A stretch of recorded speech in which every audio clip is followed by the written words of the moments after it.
and welcome to my kitchen. I have done a lot of different videos lately, but for a long time I've wanted to do a couple of cooking videos. I was going to make these baked beans anyway for the 4th of July tomorrow, so I thought I would share, and if I get some good response I will maybe do a couple more. These baked beans are phenomenal. They are almost a food group on their own, you will see. Really rich, flavorful, old settler beans. So let's get down to business. I've got my 2 pans warm here. In this one I'm going to add 1 pound of ground beef. I am also going to add a half of a large onion chopped.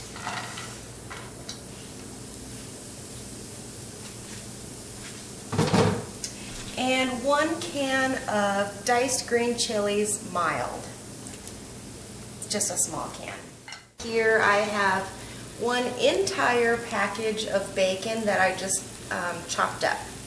So I'm going to put that in here. I'm just going to put some tin foil on that so it doesn't splatter all over. Okay, I'm going to brown the both of these and I'll be back. Here we have our ground hamburger and our bacon.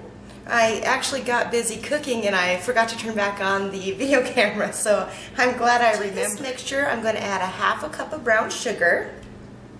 I'm going to add a ½ cup of white sugar.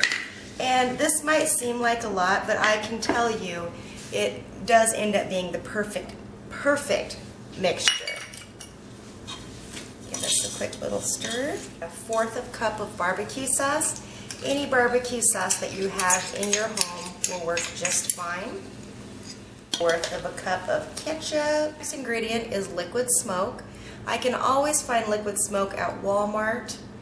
This one I actually ran across in Safeway. Sometimes they will have it in the summer months. 1 teaspoon of chili powder. 2 teaspoons of molasses. And it's interesting, you can always, to me, tell an older recipe by the ingredients. Molasses just seems to be more of an old-fashioned ingredient, my opinion. See how rich that is looking? Now, now comes the beans. Let me put my molasses away. So I have 4 cans of beans here. It doesn't matter, any kind of pork and beans, baked beans that you like to use, go for.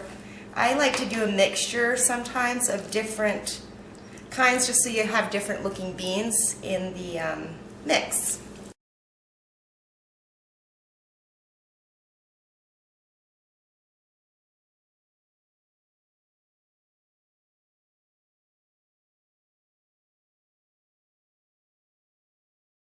So we've dumped in our 4 cans. Sometimes I will do the little tiny can of the lima beans just for that, to make it, you know, a little bit more pretty looking or different. I don't know, add a pop of color in there. Anyway, so I'm just going to get this stirred up. And I can't tell you how good this smells. What you can do is put it in your oven, 350 for an hour, uncovered. Or what I most commonly do for myself is I'll let it simmer. You don't want to stir it too much because you don't want to crush your beans, but I'll let it simmer for maybe ½ an hour or so. Then I will transfer it to a crock pot and refrigerate it. Because usually I'm doing this for a potluck or something, so the next day it's going to be sitting and cooking in that crock pot.